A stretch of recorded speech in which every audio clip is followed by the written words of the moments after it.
아침에 교회에 왔더니 분주하게 교회가 어떤 장터처럼 또 잔치집처럼 본당에는 주일 찬양팀 오늘 예배를 준비하기 위해서 준비하는 모습, 또 식당의 부엌에는 오늘 주일 점심을 준비하는 모습, 또 주일 강단에 이렇게 헌화를 이렇게 아름답게 꽃을 준비하는, 그래서 꽃이 완성될 때는 이렇게 아름답지만 완성되기 전까지는 이렇게 흩어지는 모습. 또 제 사무실에 앉아 있으면 쿵쿵쿵쿵 군대가 올라가는 그런 소리, 꼭 한 9시 40분 50분 되면은 막 확 올라가는 소리. 또 아침부터 소리 내기가 힘든데 소리를 막 내는 그런 모아는 분들 보면서 참 고마움이 많이 있습니다. 또 오늘부터 한 달, 두 달 전부터 이제 운영위원회하고 또 예배위원회하고 담당해서 또 예배 안내, 또 헌금, 이런 어떻게 보면 우리가 늘 매주일마다 드리는 순서 있지만 조금 더 하나님께 온전히 드리고 싶은 그런 예배.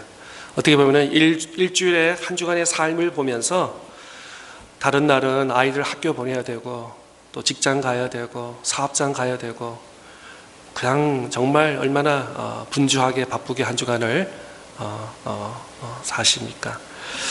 또 은퇴하신 분들 말들 들어보면은 은퇴한다고 집에서 가만히 있는 것이 아니라 또 바쁘게 분주하게 뭐 병원 오프닝편 만들어야 되고 병원 찾아가야 되고 그게 늘 한 주간의 또 일상이다라고 하는데, 주일 정말 우리가 공식적으로 공동체가 모이는 이 11시 1시간 예배를 정말 1분, 5분 그 섹션을 잘 온전히 드려서 1시간에 드리는 이 예배가 일주일 동안 우리에게 살아 역사하는 그런 예배 될 수 있기를 축복합니다.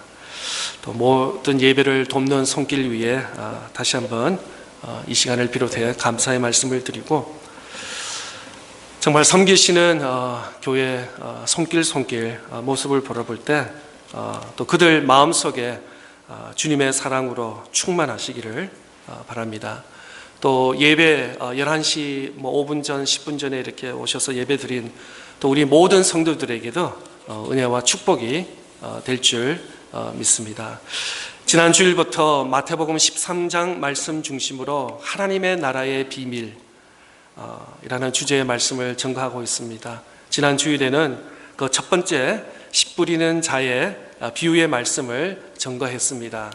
바로 씨는 하나님의 말씀, 하나님의 말씀이 땅에 떨어지는데 바로 땅이, 비유의 말씀이 바로 우리 영혼의 마음인 것입니다.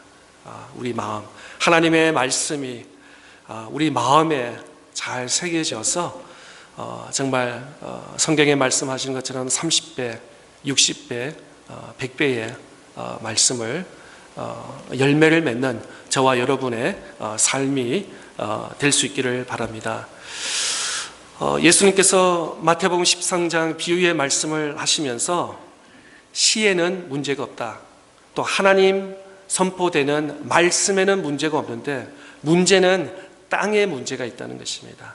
또 땅의 비유의 말씀에는 바로 우리 마음에 문제가 있다고 예수님께서 우리에게 본문 말씀을 통해서 말씀하고 있습니다. 길가에 같은 마음은 하나님 말씀에 무관심하는 마음. 예수 그리스도의 복음이 2000년 또 구약에까지 말씀하며 수천 년의 역사가 있는데도 아직도 주님을 깨닫지 못하고 하나님 앞에 예배 드리지 않는 우리 주변의 사람들이 얼마나 많습니까? 요나의 심정처럼 함께 우리는 예배를 드립니다. 우리는 구원의 확신이 있습니다. 예수님이 내 마음에 있습니다. 그러나 나의 가족, 나의 친구, 나의 이웃은 주님을 모르고 오늘도 세상에서 방황하는 그 영혼, 그냥 나 I don't care 이라가 아니라 그들에게도 주님의 마음이 함께 흘러 넘치는 그래서 우리의 모습으로 통해서 그래서 제가 오늘 기도 예배 기원하면서 우리의 말과 우리의 행동으로 통해서 우리의 삶을 통해서 믿지 않는 그들에게 하나님의 은혜의 성령의 전도의 역사가 흘러 넘치기를 소원한다고 기도를 드렸습니다.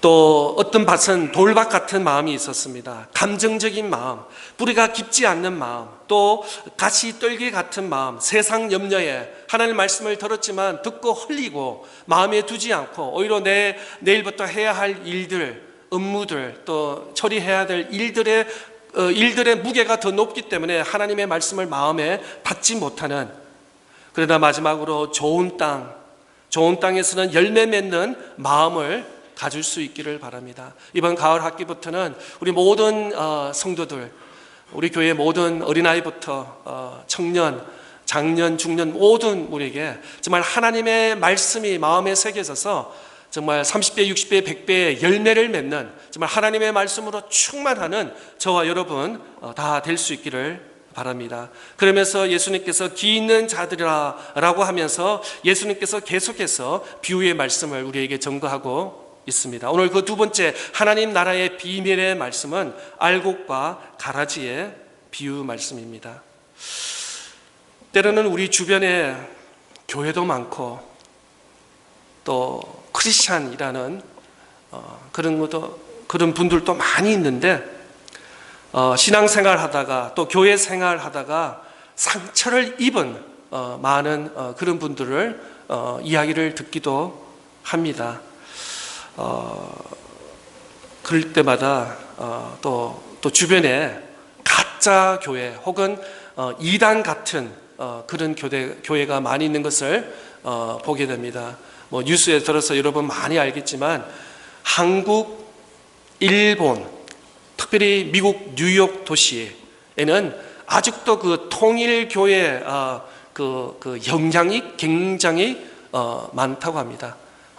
지금 전 세계적으로 그 이단, 특별히 통일교회에 흘러나가는 자금이 제일 많이 들어오는 소스가 어디서 오냐면은 바로 일본이라고 합니다. 근데 그걸 통일교회를 탄생시킨 것이 또 유명하게도 또 대한민국이에요. 예. 한국에는 뭐든지 2등 가면 서럽잖아요. 뭐든지 뭐 2단 또 1등해야 되고 뭐든지 1등 되는 또 코로나 때인가요? 2020년도에 또 신천지, 지금 미국에도 한국의 이야기가 아닙니다. 미국의 시카고, 뉴욕, LA 이런 대도시에는 그래도 감사하게는 우리는 조금 대도시가 아니라서 그들까지 이렇게 버티지 않았지만 정말 이런 뉴스를 들어보면은 막 얼마나 열심히 모이는지, 오히려 거기 보면은 잘못 해석하면은 저기가 더 구원이 있고 은혜가 있고 뭐 성령이 있는 것처럼 보이고, 또 일반 정말 true church 진짜 교회에서는 오히려 그냥 lukewarm 하는 것처럼 보이는 그런 것을 보게 됩니다. 또 JMS라고 정명선, 또 이단, 특별히 그 대학교 젊은 20대, 30대 젊은 청년들에게 아주 그 타겟을 하면서 아주 나쁜 영향을 미치는데, 이들은 다시 말씀드리지만 비기독교입니다. 비진리입니다. 가짜입니다. 이 비기독교, 비진리, 가짜 때문에 한 사람의 개인의 문제가 아니라 가정을 파괴시키고 더 나아가서 그 사회의 문제까지 일으키게 되는 것을 보게 됩니다. 한번 빠졌다가 나오는 사람들은 정신을 못 차려요. 정상적으로 어떤 사회 직장인으로서 가정에서 생활할 수 없도록 오랜 동안 치료를 받아야 되고 테라피를 받아야 되고, 정말 어떻게 보면 나쁜 바이러스 같은 사람을 죽이기까지 하는 그런 것을 보게 됩니다. 더 나아가서 개인적으로 말로 표현할 수 없는 배신과 상처, 정신적, 육체적 피해를 입히는 것이 바로 이 false church, 잘못된 교회, 우리가 소위 말하는 이단이라는 것. 이것은 한국뿐만 아닙니다. 미국의 대도시의 성도들과 교회를 어렵게 하고 정말 파괴하는 그런 이 가짜, 이 이단. 그렇다고 신앙을 포기하지 않기를 바랍니다. 우리 차탄우가 한인 장로교회도 감히 퍼펙트하다, 완벽하다라고는 말씀을 드릴 수 없습니다. 왜냐하면 사람이 모이는 곳이기 때문에. 그러나 우리 교회의 리더십은 구약과 신약을 하나님의 말씀으로 믿고 고백하고, 그 다음에 하나님이 기뻐하시는 예배 드리기를 올인할 수 있고, 또 교육과 선교와 전도와 서로 커뮤니티와 공동체를 세우는데 최선을 다할 줄 믿습니다. 그리하여 저와 여러분 함께 이 몸된 교회를 세워나갈 수 있는 원동력이 될 수 있기를 바랍니다. 저는 한번 또 이렇게 생각해 봤어요. 이단이 있고 나쁜 교회가 있기 때문에 나는 이제 교회라든지 예배라든지 기독교라든지 다 무시하고 살지 않을래. 그런 사람 없기를 바랍니다. 잘못 경험한 것입니다. 그러나 교회를 통해서 그리스도의 사랑을 회복하며 참되신 진리, 구원의 역사가 이루는 저와 여러분 다 될 수 있기를 바랍니다. 그런 분은 없겠지만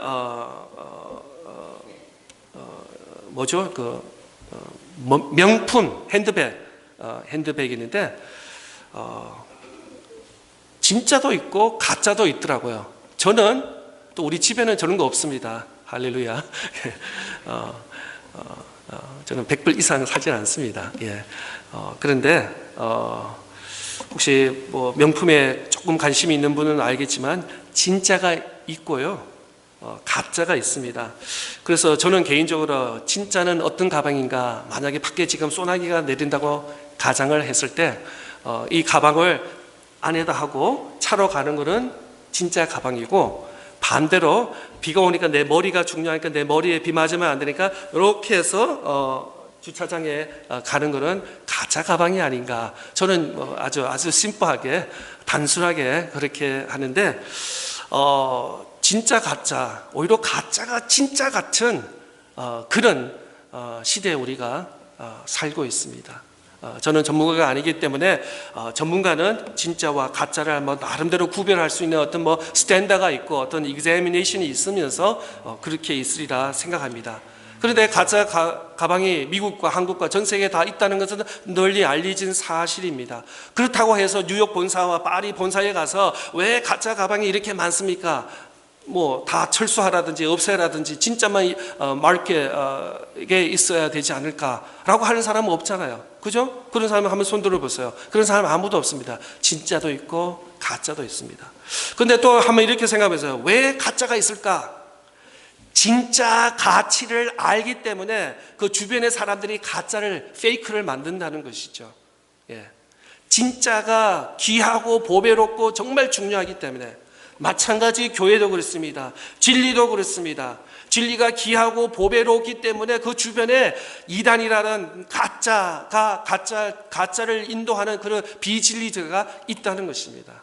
예, 그런 의미에서 우리가 계속 진리를, 진짜를 추구할 수 있는 저와 여러분 다 될 수 있기를 바랍니다. 오늘 두 번째 하늘나라의 비밀은 바로 알곡과 가라지. 예수님께서 우리에게 말씀하시는데 진짜가 있고 가짜가 있는데, 첫째는 알곡과 가라지는 아버지가 다르다는 것입니다. 오늘 본문 24절 25절의 말씀에 보면은 이렇게 기록되어 있습니다. 예수께서 그들 앞에 또 비유를 들어 이르시되 천국은 좋은 씨를 제밭에 뿌린 사람과 같으니 사람들이 잘 때에 그 원수와 와서 곡식 가운데 가라지를 덧뿌리고 갔더니.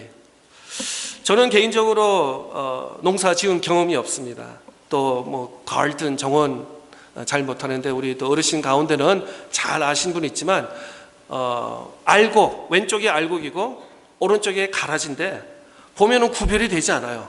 조금 전에 말씀하신 대로 그 럭셔리 배그처럼 진짜인지 가짜인지 몰라요. 일반 사람은 몰라요. 예. 그러나 농사에 일하는 농부라든지 그 주인은 알 수 있다는 거죠. 그래서 예수님께서 천국은 좋은 씨를 밭에 뿌린 사람과 같다고 말씀하시고, 농부가 밭에 좋은 씨를 뿌렸는데 농부의 원수가 밤에 와서 좋은 씨 가운데 가라지를 몰래 뿌리고 있다는 것입니다. 그래서 예수님께서 이렇게 말씀하셨습니다. 시편 24편 1편에 땅과 거기에 충만한 것과 세계와 그 가운데 사는 자들은 다 여호와의 것이리라. 하나님께서는 온 세상의 주인이심을 선포하고 있습니다. 계속해서 38절 49절 말에 보면은 삭이 나고 결실 때에 가라지도 보이거늘 집주인의 종들이 와서 말하되 주여 그 밭에 좋은 씨를 뿌리지 아니하였나이까? 그런데 가라지가 어디서 생겼나이까? 밭에 씨를 뿌리는 이는 예수님이시고, 그리고 밭에 세상으로 좋은 씨를 천국의 아들로서 하나님의 자녀를 의미하고 있습니다. 이 세상에서 하나님의 자녀와 또 자녀들이 공존하고 살고 있답니다. 다시 말해서 우리는 이 땅에 하나님의 자녀로서 살고 있고, 또 동시에 사탄의 자녀들도 공존하고 있다는 말씀입니다. 그 의미를 다시 사도 바울은 이렇게 표현하고 있습니다. 에베소서 2장 1절에서 3절 말씀입니다.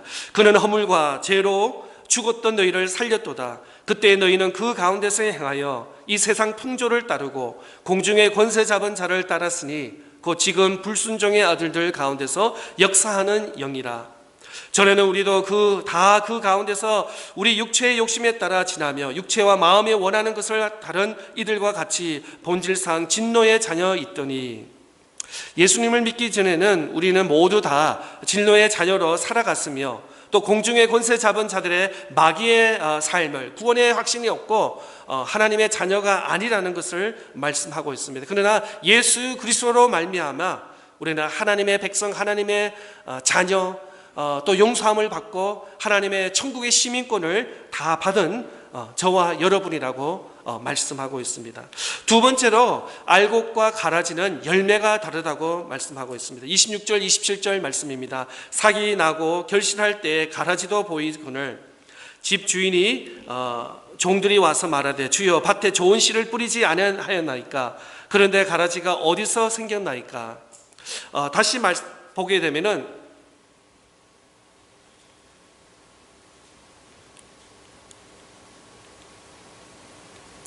다시 가라지 그림. 예. 제가 요새 좀 재미가 들었습니다. 그래서 예배위원장님이 마치고는 성경 구절뿐만 아니라 타이러라든지 또 그림을 하면은 듣고 보면은 우리 성도들에게 더 이렇게 좀 설교에 도움이 된다라고 해서 말하는데, 근데 하도 많다 보니까 이게 굉장히 좀 컨퓨즈가 되는데, 알곡과 가라지를 보면은 참 구분이 되지 않습니다. 똑같이 보입니다. 그런데 나중에 추수할 때 열매를 볼 때는 차이가 반드시 있는 것을 보게 됩니다.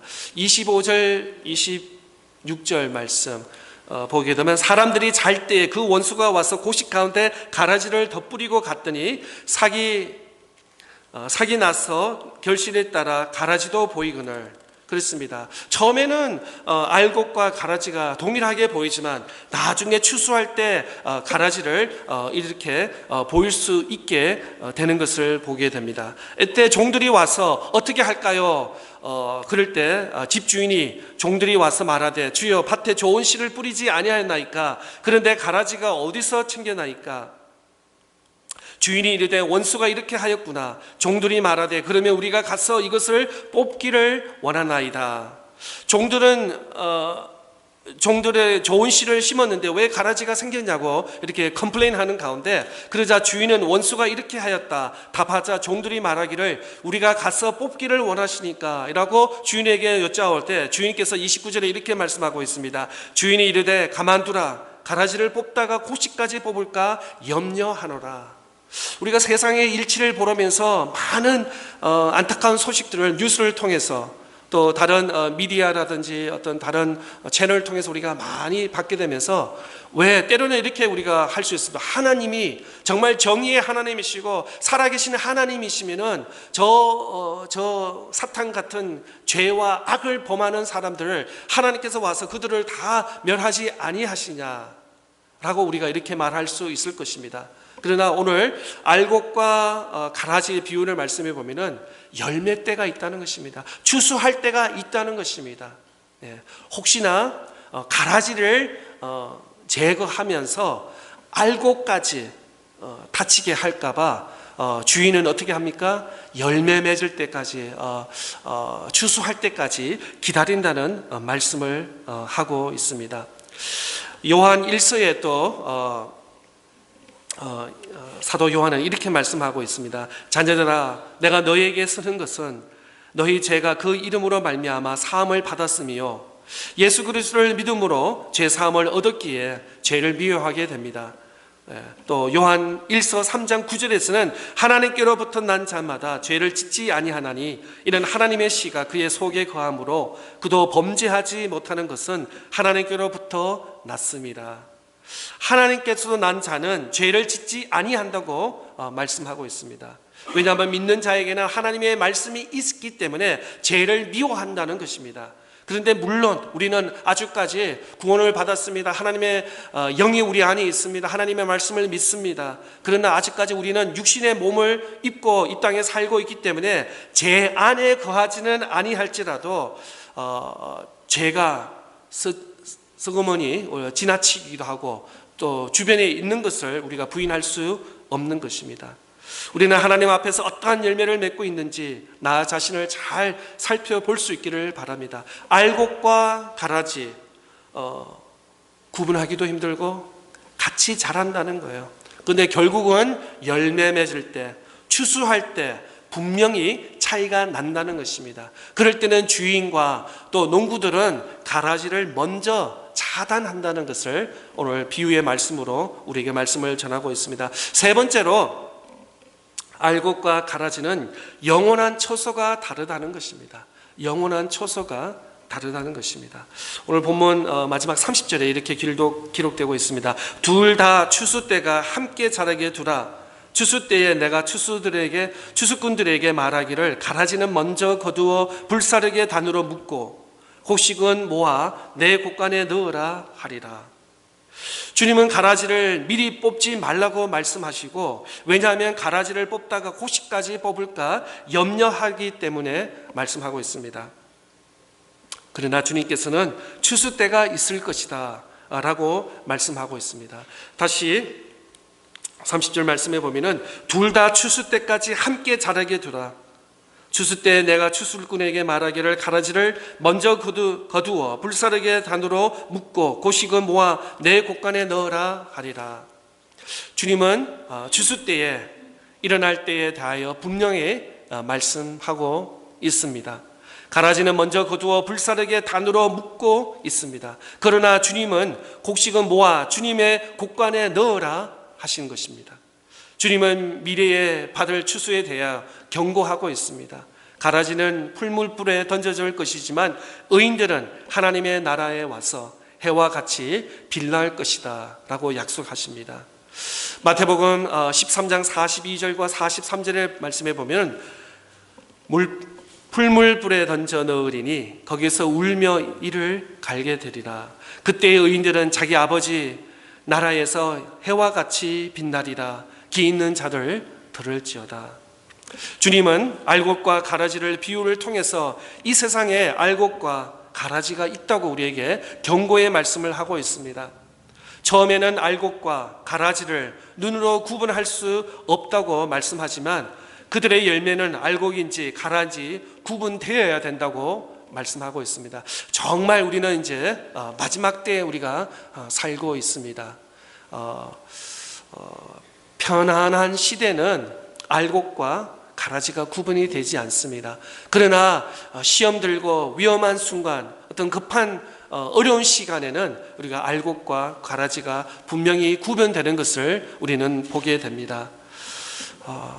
우리 사랑하는 믿음의 성도 여러분, 우리 어르신들은 수십 년 아니 일평생 신앙생활을 했습니다. 또 우리 장년 또 우리 젊은 청년들은 또 연수가 그렇게 많지는 않지만 이왕 우리가 신앙생활하면 알곡과 같은 믿음 신앙생활 할 수 있기를 바랍니다. 알곡과 가라지 어떻게 보면 구분도 되지 않고 차별도 없는 그런 시대에 우리가 살고 있지만 분명한 것은 그들의 영원히 하나님 나라는 다르다는 것을 오늘 본문의 비유의 말씀은 증거하고 있습니다. 우리가 가정에서나 직장에서나 사업장에서나 어디에 있든지 정말 하나님의 말씀을 구원의 생명의 말씀을 믿고 그 말씀대로 주님께서 말씀하신 대로 믿고 준행하며 믿음 신앙생활하며 승리하는 저와 여러분 다 될 수 있기를 주님의 이름으로 축복합니다.